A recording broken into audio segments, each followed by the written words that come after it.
Ever since Kamala Harris has lost the election, presidential election on November 5th, there's been a lot of going back and forth and arguments all over social media about who was the cause of her losing.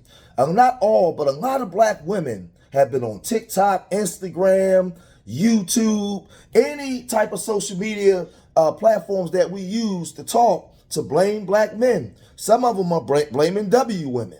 But a lot of them are really, really going on black men. And this lends over into the gender war that was already taking place on social media between certain groups of black men and certain groups of black women. Whenever something goes wrong in the black community, it's the black man's fault for everything. Whenever women are doing something lowbrow or things, maybe wearing scantily clad clothes and just acting out of control and wild, certain groups of black men blame black women for everything. We don't never see each other as a group that actually needs to work together and love each other.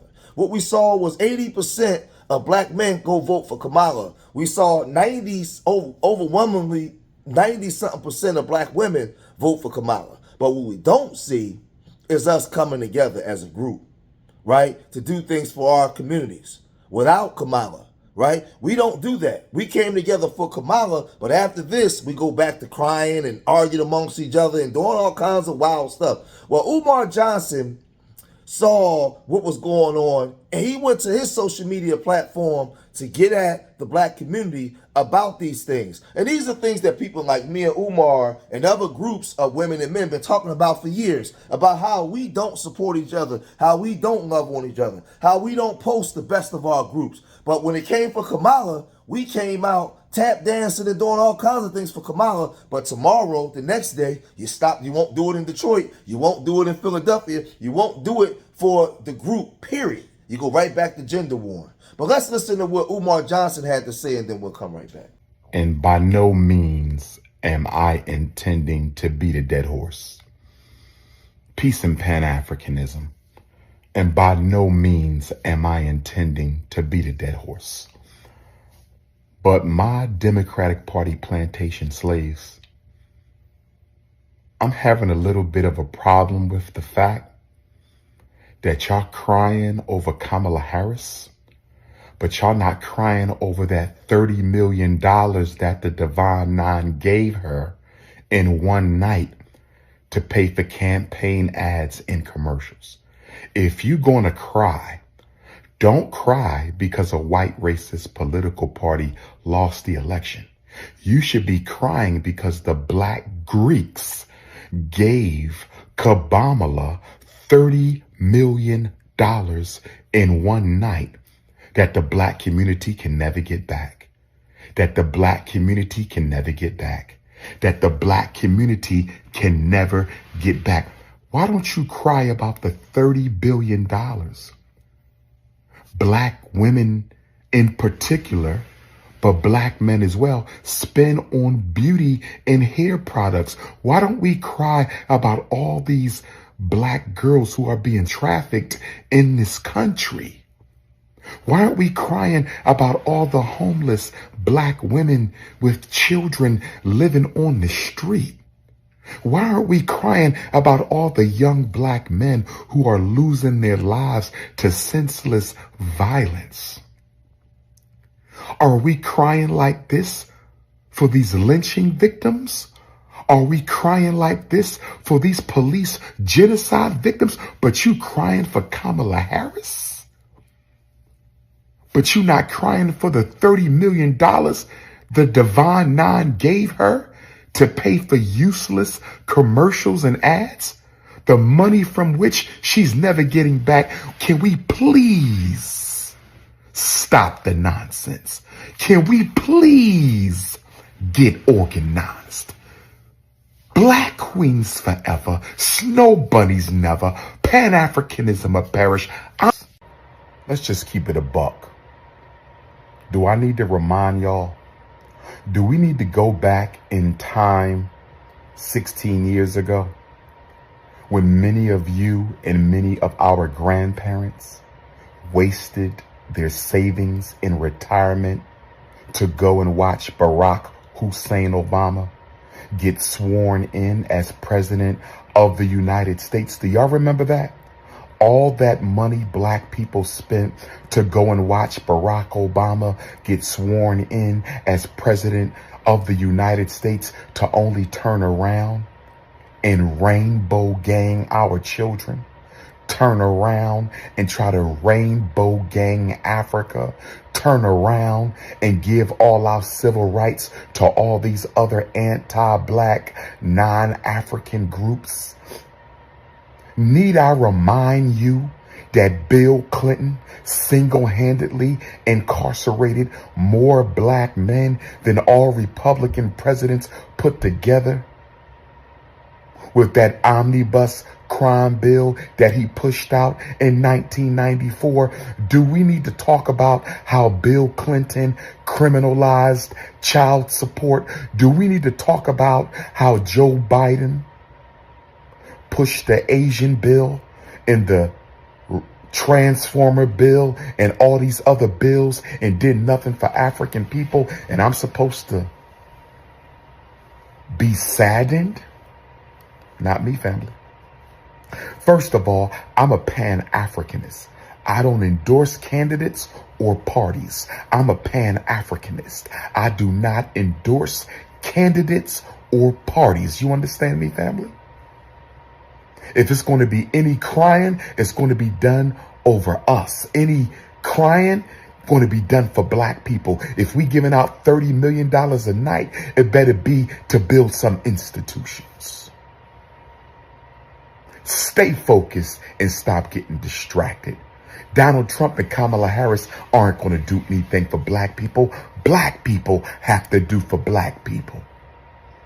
When are you going to stop begging, crying, pleading, and depending on Caucasians to save you? No one is coming to save Africans. Not Donald, not Kamala. Only Africans can save themselves. Again, I asked the black community, what is the plan? What is the plan for Black America going forward in the next 4 to 8 years? Now, if you're saying that you don't like Donald Trump and you feel like we're going backwards, that means that you have knowledge of things that are wrong or things that are crippling the black community. So now that means that you must take action. You must do something about it, right? Or was you just trying to put Kamala in there so Kamala can come in there and do it for you? That means that you must now stop gender warring. You must now learn to love your brother and love your sister and work it out. Work together. Stay together as a family unit with your children. Actually show some cultural integrity. That means that's what you have to do. Maybe the Most High allowed this to happen to force us to have to come back under the law, statutes, and commandments and under the proper ways of teachings.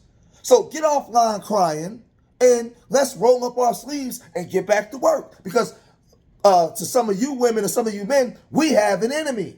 And if we have an enemy, then we must come back together, right? Right? But let's listen to some more of what Umar Johnson had to say and we'll come right back. This is my last one for the night, family. But I received word from my Howard University Africans. I received word from my Howard University Africans that Vice President Kamala Harris did not return to the forum last night to thank them for their support. If Kamala Harris left Howard University before thanking the students of and Howard University for supporting her and standing with her and allowing her to do her election watch on their campus, then she is completely out of line, disrespectful, and unprofessional. I need my Howard University students to tell me whether or not Kamala Harris returned to the rostrum to thank you all for supporting her in her defeat. If Kamala Harris did not return to the rostrum to thank the Howard University students for supporting her, then she was out of line. That is disrespectful and it is unacceptable.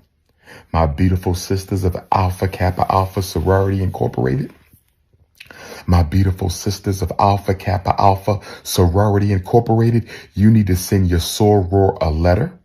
You need to let her know that you did not appreciate her conduct at your school, at your alma mater, and that was a poor representation of what Alpha Kappa Alpha Sorority Incorporated stands for. The Basilisk of AKA needs to send Vice President Harris a letter. The president of Howard University needs to send Vice President Harris a letter. The student government and student organizations of Howard University need to send Kamala Harris a letter. That was wrong. She would have never behaved that way at a PWI. That was wrong. She would have never behaved that way at a PWI. And that shows you that yes, she graduated from Howard, but she doesn't respect Howard. She belongs to AKA, but she doesn't respect AKA. Her membership in your fraternity and her graduating from your university was only a strategy to boost her political ambitions. That's all it was. How dare you come to an HBCU? How dare you come to Howard University, lose the election, and instead of coming out and thanking those Howard University students and alumni in DMV family, Virginia, Maryland family, DC family for standing with you, you just walk out. In other words, black people aren't good enough for an explanation. Black people aren't good enough for a thank you.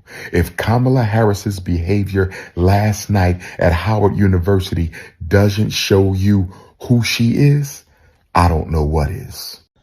Now again, as I was saying, in Detroit and Philadelphia, the city that I come from, Washington, D.C., Baltimore, New York City, Newark, New Jersey, Boston, all these cities that Charlotte, North Carolina, Charleston, South Carolina, Atlanta, all of these places that I'm naming, Miami, Houston, Texas, Dallas, Fort Worth, I can go on and on and on, Chi-Town, Los Angeles.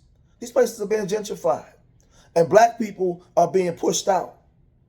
And yet and still, we got black folks online crying because Kamala Harris didn't get voted in as the president. But I'll say that was November 5th. It's November 8th. 90% of black women and 80% of black men gonna come together to still fight for the issues of African Americans or FBA? Are we gonna stay together? That same group, will you stay together to fight for issues pertaining to FBA, to our agenda? Or will you dissipate now and go back into your respective corners and wait for everybody else to do something for you instead of doing it for yourself? That's the question. That's the $1 million question. Will you go back to gender warring and blaming the black man for everything, saying he didn't stand with you, and blaming the black woman for everything, saying she out of control, she don't listen? Or will you stay unified, this time not for Kamala, but for the betterment of the communities and the people that you come from? Will you do that? That's the real question. That's the question that nobody want to answer. See, doing the work means that you have to change. That means you have to get along. That means you have to be respectful. That means you have to be loving. That means you have to be caring about your people. Your people. That means that you have to come together and work in solidarity to endorse and financially support your own candidates. That's what that means. And you have to stand on some type of moral high ground to create a consciousness and a behavior for our people. That's our responsibility. So I'm under the belief that the Most High is allowing these things to happen to force us to wake up. Things are not handed to us on a silver platter because our behavior is egregious in this country as black folk. And it's time for a change. And if you want the change, Let me tell you something, young women out there online crying. It starts with you. It starts with your behavior. Look at yourself in the mirror, black man. It starts with you.